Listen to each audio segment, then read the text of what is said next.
Back on the Boulevard Tuesday, January 30th. As always, here to prove to you there is no such thing as football season. We are presented by the Believe Network, 60 days out from the kickoff of the brand new UFL. So you know what we got to do. We have to bring in a special friend of the show, born and raised in Mobile, Alabama, where he survived an accident at a very young age that could have taken his life. Instead, he went on to pack the trophy case with Alabama high school state championships, SEC championships, and back-to-back college football national championships. Did all that before his 23rd birthday. He's coming off an MVP season with the Battlehawks and the last 4 months with the Cincinnati Bengals. Welcome to Springball Boulevard, AJ McCarron. AJ, great to see you, man. Thanks for joining us. Of course. You know I'm a huge fan of you, Matty, and appreciate all your hard work you do. Well, we've been waiting a while to talk to you, so I got to ask the question everyone's been dying to know the answer to. Are you coming back to Tuscaloosa for Nick Saban's retirement party?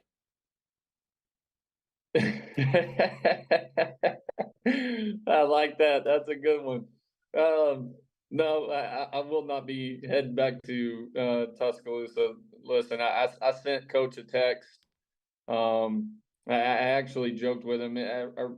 We very rarely talk about football, but I sent him a text when the whole retirement deal was going on and told him, you know, what a hell of a run, proud of him, I love him, and then I told him it was time for him to get his ass whooped in some golf. I saw he was playing with Travis Scott. I saw a tweet get put out, and he's gonna be like the celebrity golf. He's gonna get all the celebrities to golf with him. So yeah, Nick Saban 100%. Retirement. I saw you did an interview with Stadium about it, and that was really cool to see some of your thoughts on that. And this is Springball Boulevard though, and this is our first show since the merge went down. So we do have a ton to get to on the UFL side of things. Before we do, I kind of got the sense over the last couple months that when you went back to Cincinnati, you kind of felt the love from the fans and the organization. And we talked in May, last time we caught up, about kind of the right fit for you and the right situation that you wanted to play in. What made Cincinnati that for you, and what was it like going back there? Yeah, I think, the fact that I'd been there before. I got drafted there, spent 4 years there. A lot of people within the organization are still there. From Duke Tobin, Katie, Troy, a ton of the scouts that we had back in the day are still there. Cafeteria workers, the security, it was just a familiar sight for me. And something that I thought fit me best going back there, knowing the city, knowing the love that I get from that city. And man, what an awesome experience to be able to go back there with some coaches that I'd been with before. Brian Callahan, I was with him in Oakland. Dan Pitcher, who's now the new OC in Cincinnati, he was a quality control guy. Just came from Indy as a scout and started as a quality control guy for us under Coach Lewis. And to see him work his way up, through the organization has been awesome. He's such a good dude. He's going to be phenomenal for them. And then have the chance to work with Zach. I had heard so many great things about Zach. What an awesome players coach he was. What a great person he was. And how he cares for his players. And I wanted that experience and to be in that offense and learn some new things. And, also have a little bit of, familiarity with the offense and the lingo, but at the same time, pushing myself to learn some new stuff, with it being the first time in that offense. So it was just a great fit and something I will remember and cherish, for a long time. Yeah, definitely a full circle moment for you to go back there where you were drafted, feeling the love from the fans. I mean, just the content alone that came out of Cincinnati when you re-signed was really cool. It's not something you get everywhere, the kind of the Yeah. appreciation. So that was really cool to see. And obviously, anywhere you go in Ohio, right, it's going to be diehard football fans. So we Yeah. covered the NFL side of it. We talked a little bit about Coach Saban.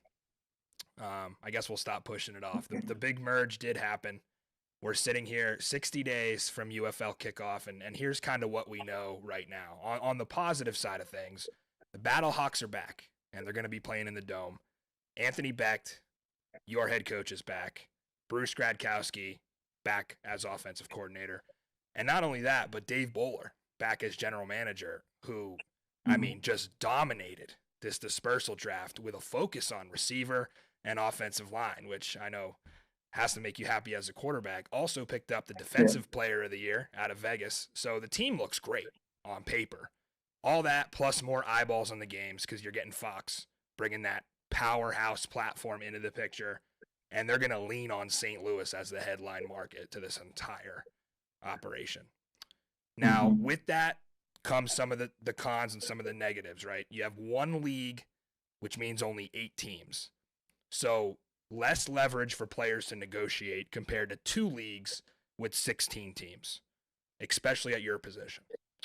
It also means half the jobs for coaches, players, and everybody in between.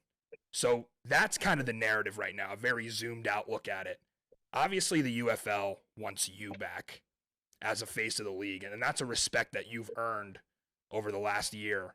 But that role, I feel like, is deeper than a lot of people might realize. There's a lot behind the curtain. And what are your main concerns, I guess, when it comes to this kind of potential commitment that you have to make both personally and as a leader of your teammates and your league mates when it comes to this decision? Yeah. Some of the concerns are, one, listen, unless you're my mom and doing a bunch of charity work for United Way, everybody works for money, right? So, listen, and I understand, I love the game. I took a pay cut last year and played in the XFL and, was really doing it for my boys. But at the same time, it's, playing well and then, knowing what you're risking at the same time for the amount of money. Just the fact that I got back to that point, I would say for the entire league and guys that have reached out to me, right?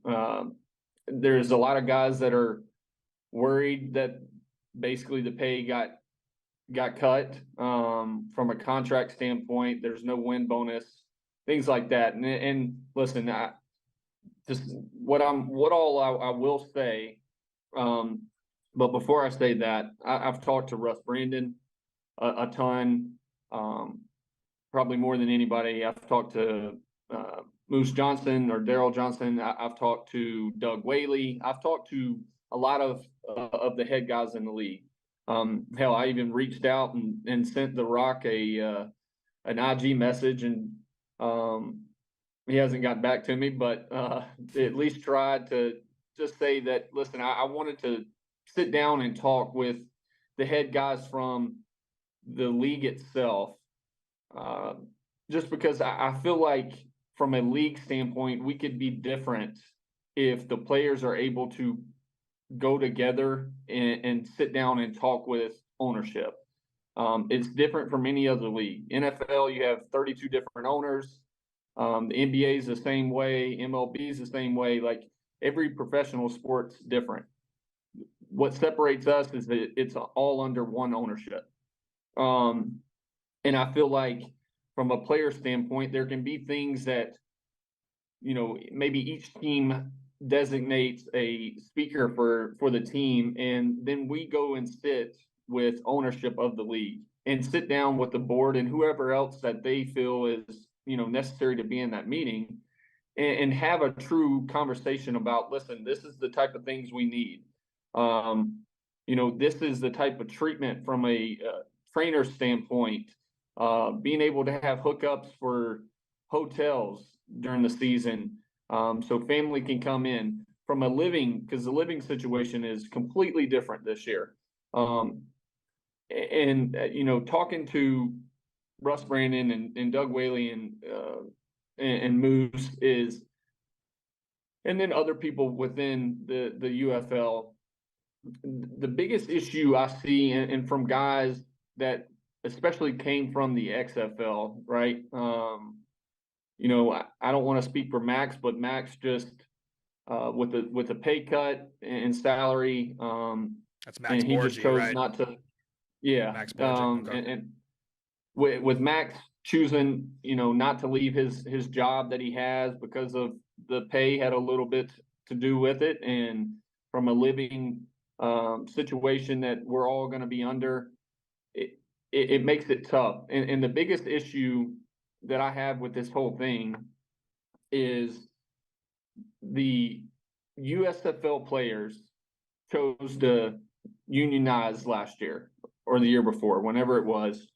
They went with the Steelworkers Union. The Steelworkers might be a great union for steelworkers, right? They, as a union, don't understand what we need as football players. So the fact that the USFL players chose to unionize and go that route, and then when we merged, now us as XFL players are being forced to join that union. If we don't pay dues, so like, hey, we don't want to be a part of the union. We chose not to unionize last year as a league. We voted it down as a league. Every team, every player got to vote, and we chose not to do so. And then now with the new league, because of the merger makes us to where we have to be a part of that union and pay dues. So it's, hey, you don't have to be a part of it, but you're going to pay dues, and that's how you're going to get your contract. And that's by you agreeing to pay dues is how you sign a contract to play in the UFL. And that's the biggest issue I have with it, because like I told, I sent the Rock in the IG message. I understand he's a businessman. I'm a businessman myself. You don't do things like this for charity. Like you start a business to make money, right? And I understand they needed to cut costs, but I felt like there's a better way if us as players weren't a union, with the Steelworkers Union, and we had a voice from each team and went and spoke to ownership of the UFL ourselves, we would have gotten more out of this. To where from a living expense, we're getting a stipend of $1,600 a month. Maddie, I believe I sent it to you. If you're a guy with a family like myself, or other guys around the league, or say you're just your girlfriend or you're married or whatever your situation is, I sent you a Airbnb that I found that's a fifth wheel camper, a pop-up in the middle of a field that costs $1,706 a month. And no land. You don't even get to own the land with that. Yeah. And you get nothing with that. It's insane. It's just a fifth wheel pop-up. That is the cheapest thing I found. That's Dallas. In a month. Like, hell, I'm from Mobile, and not knocking Mobile, but you can't find anything to live in for $1,600 or less in Mobile. So you're damn sure not going to be able to find it in Dallas. And I understand, hey, guys can all team up and they can split rent together. But what about the guys that, like I said, that have wives, that have girlfriends, that want to spend their time? So now you're having to come out of pocket. Then I asked, okay, well, if we choose to stay in a hotel, right, the team hotel that we're going to be in camp, can we get a break, a discount on that hotel room? And I was told no, there is no discounts. you're able to talk to them and see if they'll help you out. But the Wow. rate that we have as of right now is $119 a month. Oh, Well, if you did that for 30 days, that's a little over $3,500 a month. And that's before taxes. So I would be coming out of pocket, just say anywhere from $1,700 to $1,900 extra a month, to where myself, yes, I could afford that, to where I could have security, I could feel safe in a hotel and not worry about, hey, am I in a bad area, whatever the case may be. I could afford that. There's guys in this league that can't afford that have reached out to me and that are worried about the stipend and, places where they're going to live. And listen, the league has done a great job. They have teamed up with a company that's going to try to help guys. But I just have a real big issue with, the USFL players, excuse me, choosing to go and unionize with the Steelworkers Union. And I feel like, and a lot of guys, not only myself, but a lot of guys that have reached out to me feel like it's screwed us players, especially from the XFL side. And it's going to make it tough. And there's going to be that reason, and the pay being cut more are going to be reasons why some guys choose, not to come back and play. And that's tough to see, because I feel like we're missing out on some guys that have big names that I feel like the league needs to help grow the league, and to put good players and talent out on the field, so all the games are good and the fans love to watch it, and it's a high talent type game. So listen, there is concerns. I understand it's a new deal with the merger, and having to put all these different pieces together. I understand from a business standpoint it's tough for everybody involved in ownership. I just wish that us XFL players that are choosing to come back didn't have to be a part of this union, and almost where we could negotiate ourselves to figure out, hey, how can we make our living situation or the time we're there in Arlington or in Dallas better for us. right. So for what it's worth, AJ, I think that's probably a big reason, a lot of the things that you're talking about, why the government regulation process had to happen when these two companies merged. Obviously, you take the competition away, and the UFL gets sort of a monopoly on spring football. It kind of lessens their incentive to offer players what they had before, right? Because there's no second option. So I'm curious with, and we have seen some guys go north to the CFL, but that's just, I don't really consider that the same thing. That's such a different situation up there than American spring football. So I'm curious if you, obviously your connections run deep in football, right? If you have anybody that you've spoken to other than Moose Johnston from the USFL side who poses the same concerns, and if they don't, what do you think the disconnect is as to why they were so eager to unionize on a deal that years down the road and going into this merge could actually potentially, I guess, work against them?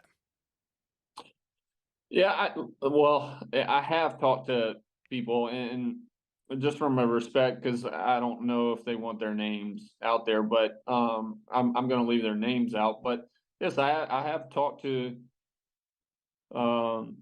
people within the league, players from the USFL side, that see a big problem with this, right? That some players that voted no on it, some players that voted yes that wish they wouldn't have.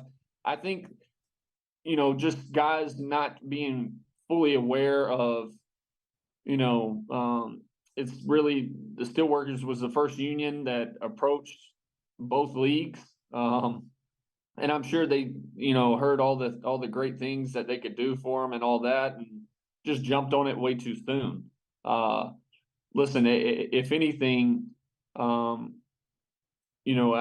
think for sure there's players that wish they wouldn't have done that, and just been a little more patient about the process, and really had some more options come in, and really, other unions that we could talk to. Hell, if anything, I mean, hell, we could have waited and possibly had the NFLPA, and we could have joined that union, and had them represent us. Like, you never know what could have came about. It's just the fact that it's tough because we're locked in for this next year, especially I think the contract's done, and then this coming year since the merger, we have to vote on it again, and hopefully, whether I'm in the league or not, guys, you know, choose to not unionize. It's way too early, Maddie. Like, especially under one ownership.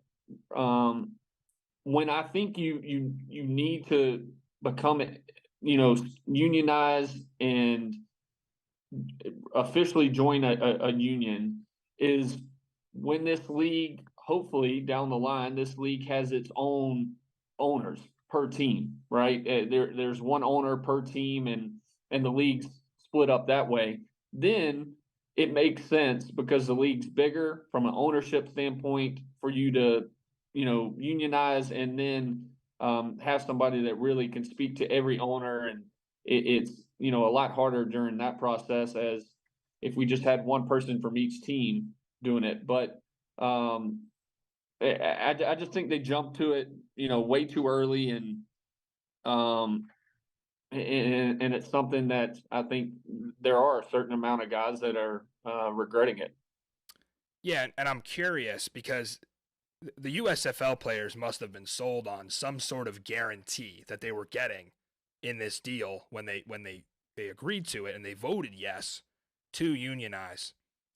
Do you think it's a talent gap between the USFL and the XFL, because we've been sold on this kind of equal merger is what they've been sort of telling us all along. And you and I both know there's never an equal merger, right? That'd be like kind of saying, okay, Texas and OU coming into the SEC, like just going to dominate right away, going to be up Right. to SEC level football immediately, and are not going to have any struggle to adapt. Like, that's unrealistic, right? So is it that the USFL players felt like maybe this was their shot to get paid to play football? Or is there, do you think there's some kind of talent gap? Like, what is it that's not equal about this merger?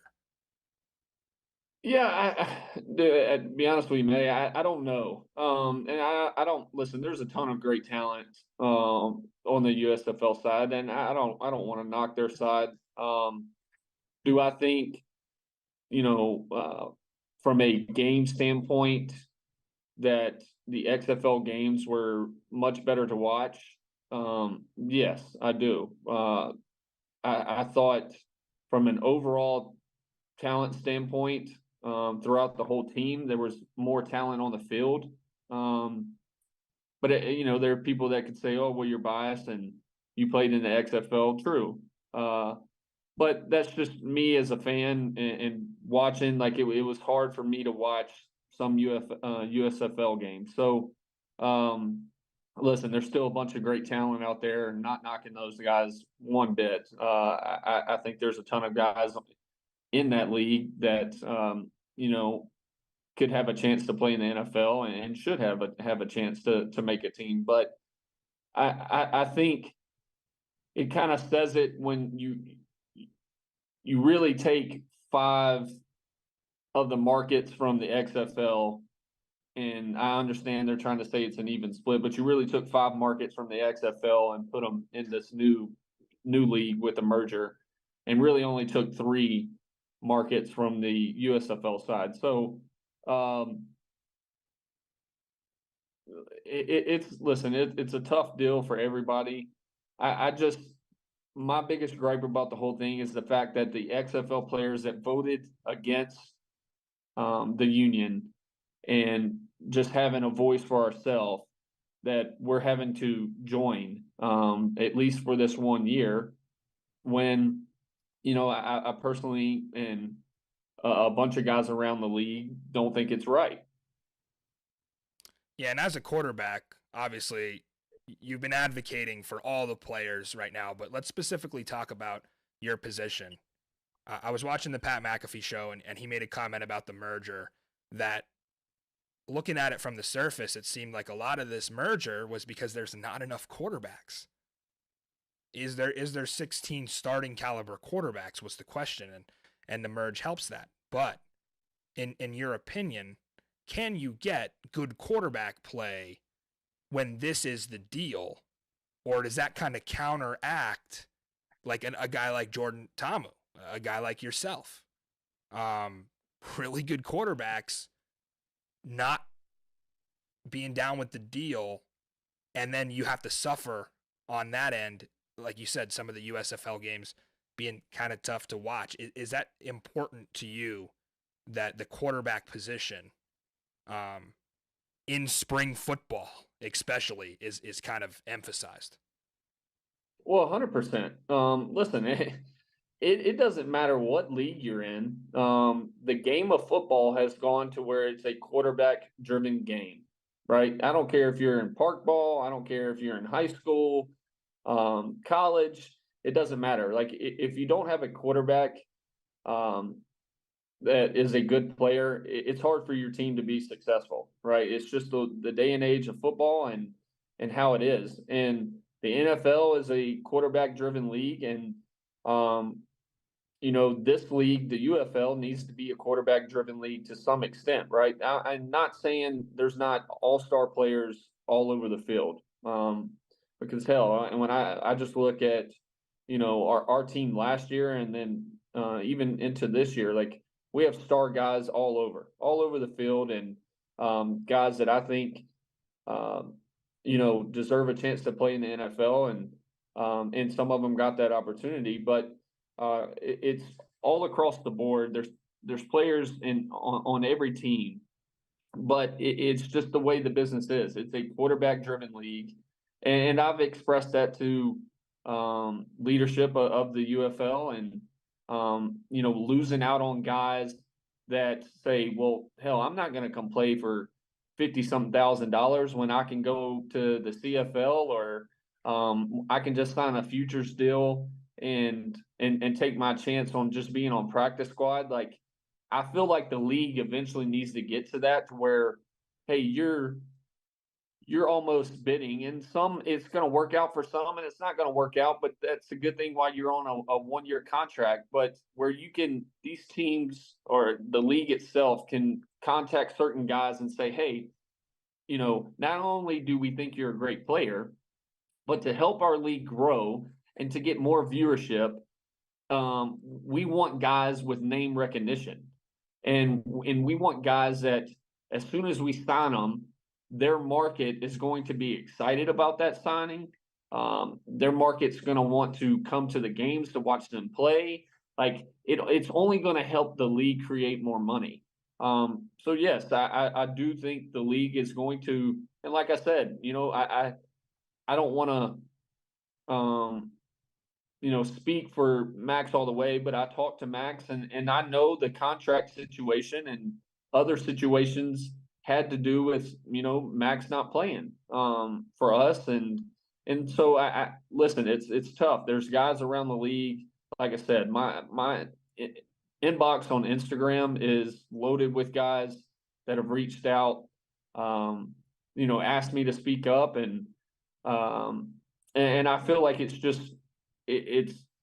the right thing to do for guys that maybe don't have the platform I have, and maybe this can, at least get us to the table to talk with ownership, and at least express concerns, and maybe create some sort of change, right, throughout this whole deal. But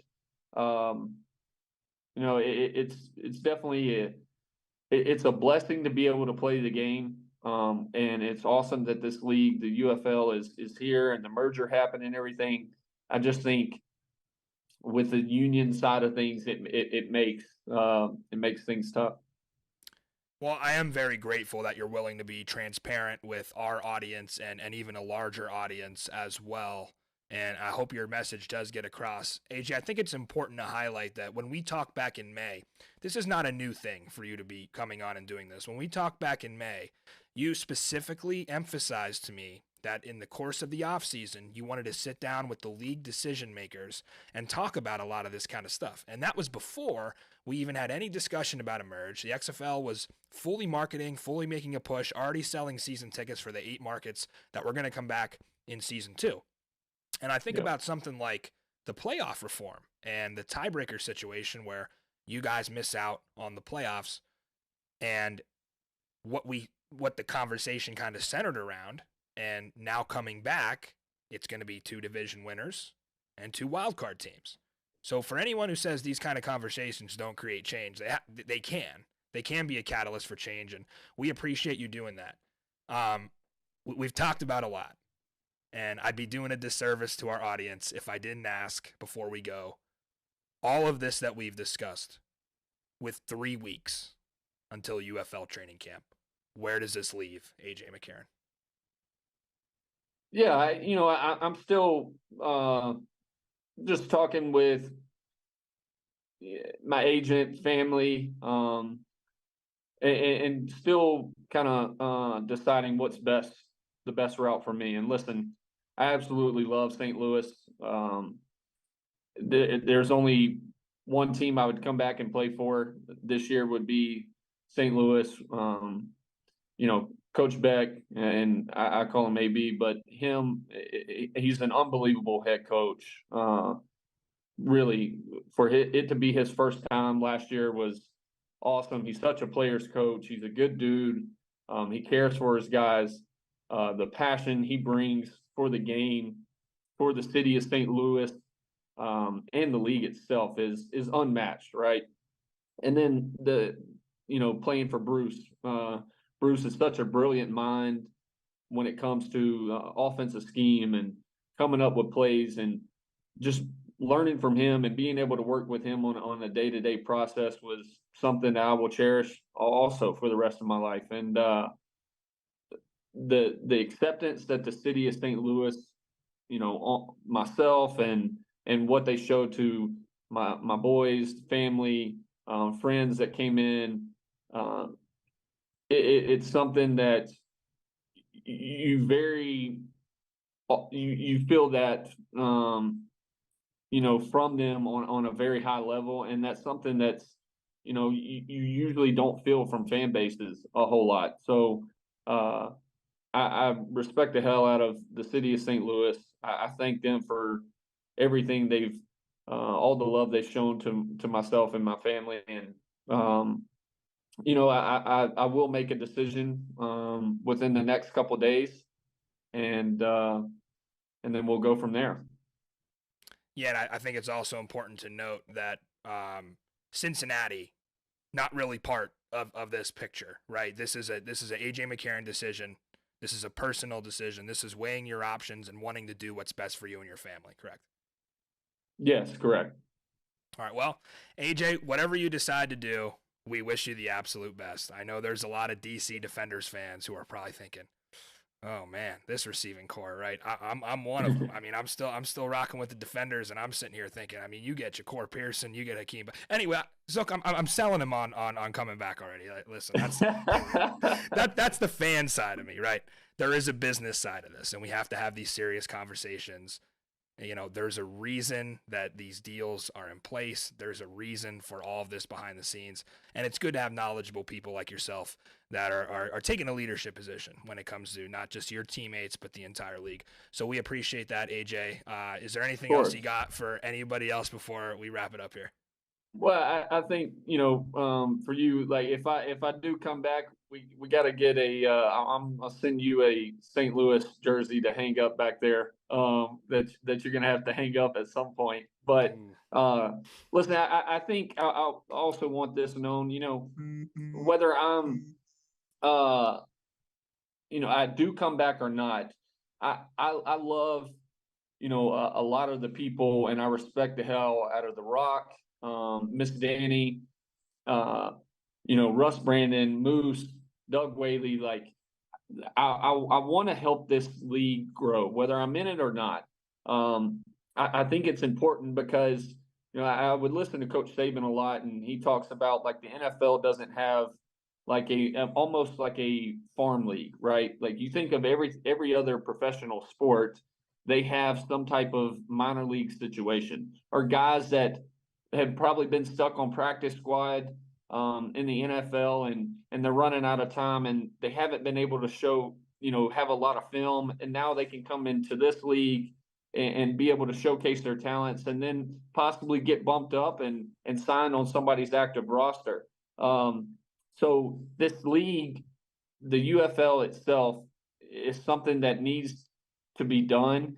Football, the NFL needs it because there's so many talented guys that don't get to showcase because you only have a certain amount of spots. There's only 53 spots on an NFL roster from an active standpoint. So there's plenty of guys throughout the NFL, throughout the UFL that deserve an opportunity to showcase their talents, and this league does that, right? And but I want to help this league grow in any way I can, and I would love nothing other than at some point to be able to sit down with ownership and not only myself but other names around the league that have some opinions and concerns and things they think that the league could do to better for the players. Like there's always ways to grow, and I want to help this league grow because I think it's awesome, and I think it's a special league that can last for a very long time and have a huge following, and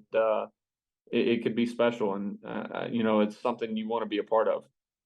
Absolutely, and I think it's, as we kind of sign off here, I think it's important to know that a lot of your message deals with the battle of eventually getting this thing to the finish line, which looks like team owners, which looks like minor league football, which looks like something the NFL supports and backs.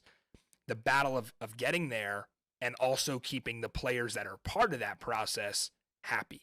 Because a lot of you guys, by the time that gets there, may have hung it up. So it's important for both sides to get some consideration. That is AJ McCarron. And AJ, when you make your decision, hit us up and we'll be glad to have you back, man. Thanks for joining us. Always, Matty. Appreciate you, brother. All right. That was a Springball Boulevard exclusive with AJ McCarron. Make sure to drop a like on the video, guys. That's how we keep this thing going. For my producer, Chris Zook,